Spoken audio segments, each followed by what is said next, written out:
ઉત્તરાખંડના ઊંચા ઊંચા પહાડોમાં ટ્રેકિંગ કરતા કરતા આપણે પૂગી ગયા હતા સુરકંડા માતાના મંદિરે.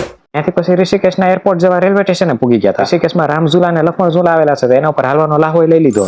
ઋષિકેશની ગંગા નદીમાં કેટલાય હોડિયા તમને તરતા જોવા મળી જાય છે ને રાફ્ટિંગ કર્યું કહેવાય તો આપણે એ રાફ્ટિંગ કરવાનું છે. પણ આપણે એ રાફ્ટિંગ 16 કિલોમીટર આગેથી કરવાનું છે. બોટને ઝીપની માથે નાખીને ફફડાટી બોલાવતા પૂગ્યા છે એ જગ્યાએ જ્યાંથી આપણે રાફ્ટિંગ ચાલુ કરવાનું છે. આ છે એ જગ્યા જ્યાંથી આપણે આ બોટોને પાણીમાં નાખીશું રાફ્ટિંગ કરશું. ઋષિકેશમાં આવો ને રાફ્ટિંગ ન કરો તો ઋષિકેશનો ફેરો ફેલ જાય હો. જેકેટ ને ટોપા પહેરીને આપણી ટીમ જાય છે ધોળતી. ઉપરવાસના વરસાદને લીધે ગંગા નદીનું પાણી થોડુંક વધારે હિલોડે ચડ્યું છે. ટીમ મૂંઝવણે ચડે છે કે આમાં રાફ્ટિંગ કરવું કે કેમ હવે.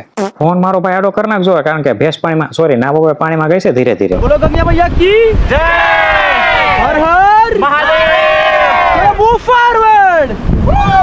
ઘોડિયાવાળાએ મૂવ ફોરવર્ડ બોલીને જોશ એટલો વધારી દીધો કે નાવ આખી ઉલરવા માંડી.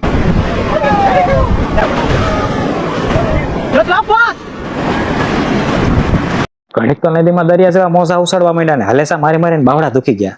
માંડ પાણી થોડુંક શાંત થયું ને અમે રિલેક્સ થયા. ત્યાં કોઈ કેસરી નાવડી વાર આવીને એક્સિડન્ટ કરી ગયા પણ અમે ધક્કો મારીને આઘા કાઢી મેલ્યા. ગંગા નદીમાં નાવાનો એટલો શોખ હતો કે હોડી વિલીને બધા ગંગા નદીમાં ડૂબકા મારી ગયા. પછી તો ગંગા નદીમાંથી મોતી ગોતવાના આવ્યા પર્સનલી બધા એક પછી એક ડૂબકી મારવાનું ચાલુ કરી દીધું. અમુક તો પોસ દેવામાંથી ઉષા નહોતા આવતા તેને ધક્કા મારીને ડૂબકી મરાવી દીધી. ભેંસનું ટોળું પાણીમાં પડ્યું એની જેમ કોઈ બહાર નહોતા આવતા. પછી તો બોટ વાળો કંટાળો બધાને ખેંચીને અંદર લીધા હો. એક એક કરીને પાણીમાંથી બધાને વીણી લીધા.